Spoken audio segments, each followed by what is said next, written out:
Na tosca residência de Arão, o curtidor, dizia Jesus a Zacarias, dono de extensos vinhedos em Jericó: O reino de Deus será por fim a vitória do bem no domínio dos homens. O sol cobrirá o mundo por manto de alegria luminosa, guardando a paz triunfante. Os filhos de todos os povos andarão vinculados uns aos outros através do apoio mútuo. As guerras terão desaparecido, arredadas da memória, quais pesadelos que o dia relega aos precipícios da noite. Ninguém se lembrará de exigir o supérfluo e nem se esquecerá de prover os semelhantes do necessário, quando o necessário se lhes faça preciso. A seara de um lavrador produzirá o bastante para o lavrador que não conseguiu as oportunidades da sementeira, e o teto de um irmão erguer-se-á igualmente como refúgio do peregrino sequioso de afeto, sem que a ideia do mal lhes visite a cabeça. A viuvez e a orfandade nunca mais derramarão sequer ligeira lágrima de sofrimento, porquanto a morte nada mais será que antecâmara da união do amor perpétuo que clareia o sem fim. Os enfermos, por mais aparentemente desvalidos, acharão leito repousante, e as moléstias do corpo deixarão de ser monstros que espreitam a moradia terrestre para significarem simplesmente notícias breves das leis naturais no arcabouço das formas. O trabalho não será motivo de cativeiro, e sim privilégio sagrado da inteligência.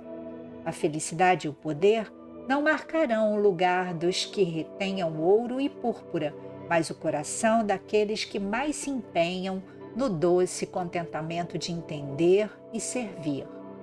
O lar não se erigirá em cadinho de provação, porque brilhará incessantemente por ninho de bênçãos, em cujo aconchego palpitarão as almas felizes que se encontram para bendizer a confiança e a ternura sem mácula. O homem sentir-se-á responsável pela tranquilidade comum nos moldes da reta consciência, transfigurando a ação edificante em norma de cada dia. A mulher será respeitada na condição de mãe e companheira, a que devemos originariamente todas as esperanças e regozijos que desabrocham na terra, e as crianças serão consideradas por depósitos de Deus. A dor de alguém será repartida, qual transitória sombra entre todos, tanto quanto o júbilo de alguém se espalhará na senda de todos, recordando a beleza do clarão estelar. A inveja e o egoísmo não mais subsistirão, visto que ninguém desejará para os outros aquilo que não aguarda em favor de si mesmo.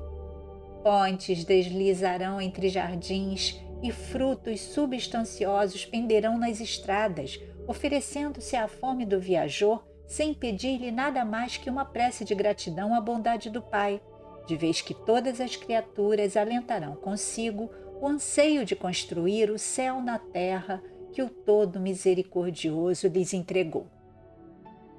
Deteve-se Jesus, contemplando a turba que o aplaudia frenética, minutos depois da sua entrada em Jerusalém para as celebrações da Páscoa, e notando que os israelitas se diferenciavam entre si a revelarem particularidades das diversas regiões de que procediam, acentuou: quando atingirmos coletivamente o reino dos céus, ninguém mais nascerá sob qualquer sinal de separação ou discórdia, porque a humanidade se regerá pelos ideais e interesses de um mundo só.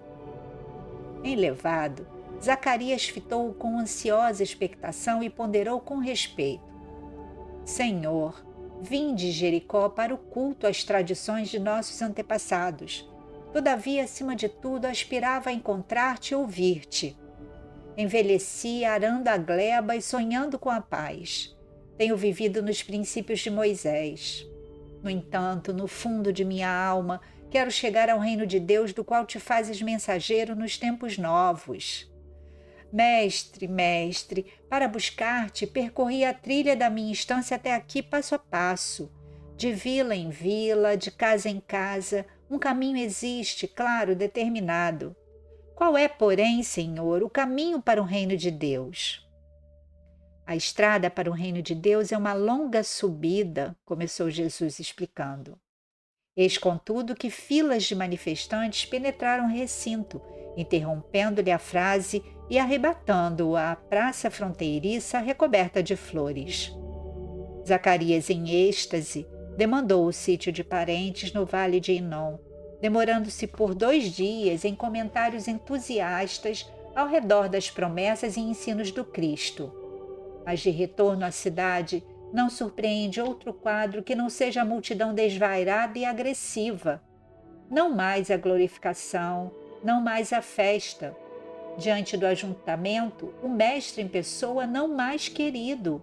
Aqueles mesmos que o haviam honorificado em cânticos de louvor, apupavam-no agora com requintes de injúria. O velho de Jericó, transido de espanto, viu que o amado amigo, cambaleante e suarento, arrastava a cruz dos malfeitores. Ansiou abraçá-lo e esgueirou-se dificilmente, suportando empuxões e zombarias do populacho. Rente ao madeiro, notou que um grupo de mulheres chorosas obrigava o mestre à parada imprevista e, antecedendo-lhes a palavra, ajoelhou-se diante dele e clamou: Senhor, Senhor! Jesus retirou do lenho a destra ferida, afagou-lhe por instantes os cabelos que o tempo alvejara, lembrando o linho quando a estriga descansa junto da roca, e falou humilde: Sim, Zacarias, os que quiserem alcançar o reino de Deus subirão ladeira escabrosa. Em seguida, denotou a atenção de quem escutava os insultos que lhe eram endereçados. Fim a pausa ligeira, apontou para o amigo com um gesto a poeira e o pedregulho que se avantajavam à frente. E, como a recordar-lhe a pergunta que deixara sem resposta, afirmou com voz firme: Para a conquista do reino de Deus, este é o caminho.